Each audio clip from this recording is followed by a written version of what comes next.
Yeah. Jimmy was good. He, first generation passed away, second generation passed away. So since 2023, been third generation. So.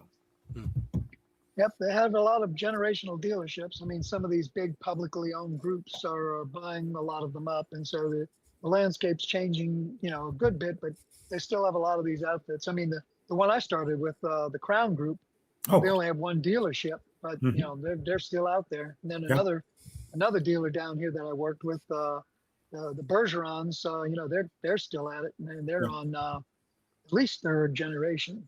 So it gets passed down because it gets in your blood. I mean, my grandfather sold Pontiacs and Buicks, so it just gets deeper and deeper in people's bloods, and so it's just a continual thing for a lot of families.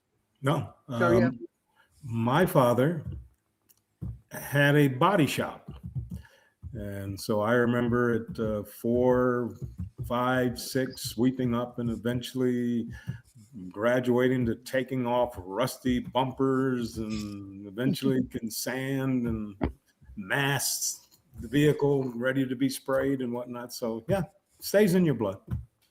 I always looked at it in those days, coming from a body shop, taking the product to a dealership. It was like going to Toys R Us. It's all these great, beautiful new cars, all these colors and whatnot. It was great. It was great. Oh, they tell me the story of when I escaped my parents when we were visiting the Stephen Chevrolet where my grandfather worked, and they found me riding the little what were those things? The little escalators that like you just jumped on. Yeah. I mean, it was like an OSHA violation, how-to of like 1 through 18 of thousands and millions of dollars worth of fines. The little thing that went in both directions and stuff, and guys just jumped on, going floor to floor. Because that was back in the day when dealerships were downtown instead of out in the suburbs, and so they were locked in, and they had the multi-level garages for the units and for the parking and for the inventory and for the the service cars and everything. You didn't have these big sprawling lots everywhere, so everything had to be kind of packed up high. I think Stevens, that original building's still there. It was even a Maserati dealership not too long ago, maybe 10 years. And then it's now I forget. I think it's a condo or something.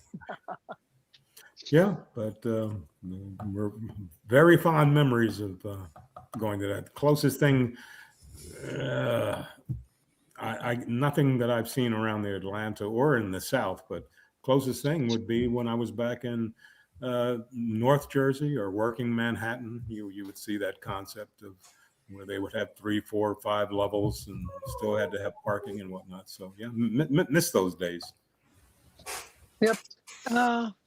I guess in Manhattan and a few other places on the East Coast, they probably still have a little of that. Maybe Chicago, but even in New Orleans, and it's not been that long. But now the dealerships are all out of downtown. I'm trying to think, the last one would have been Sewell Cadillac Chevrolet. Of course, that went out of business during Katrina. Oh, okay. So that was, I believe that was the last one. Now it's a Rouse's grocery store. Oh, is it? Yep. Pretty location and everything. So we were talking before the thing about the new Ford Mustang. So let me try to get it right. It's the Ford Mustang Dark Horse Supercharged. Supercharged. Mm-hmm. Yeah, I saw it at the New York Auto Show. It's got the nice little SC on there. Okay. And it's funny because the font of the SC looks an awful lot like the font on CS from the old Carroll Shelbys. Oh, okay. Very similar. Yeah. Take a look when you get one in and compare it to see. All right, we'll do. Someone is trying to evoke something from the past. Well, as long as they leave Lee Iacocca alone, that'll be all right. Let him rest. The father of the Mustang, boy. I say that to people, and I know I'm giving away my age, but I say that in class, and they say, "Who?" Okay. Do you remember somebody who made something called a Mustang? Oh yeah, Mustang. Yeah, Lee Iacocca. So just tell them my age, I guess. So. Yeah, they don't remember at all the old saving of Chrysler. I mean, they probably go saving of of who? How, someone saved Chrysler? Well, Did someone tell Chrysler that someone saved? well, I just remember we put out a lot of K cars. If it wasn't for the government purchasing all those K cars. Oh yeah, So I once saw an FBI K car get courtesy delivered. Oh, really? Okay. Yeah, and the guy told me because it had two exhaust tips on the back, and K cars didn't have that. Right. And so I said, "Hey, can I pop the hood on that?" And the guy said, "No, because then it's a federal crime and I have to take you into custody." I think he was probably teasing me, but yeah, you can never be sure.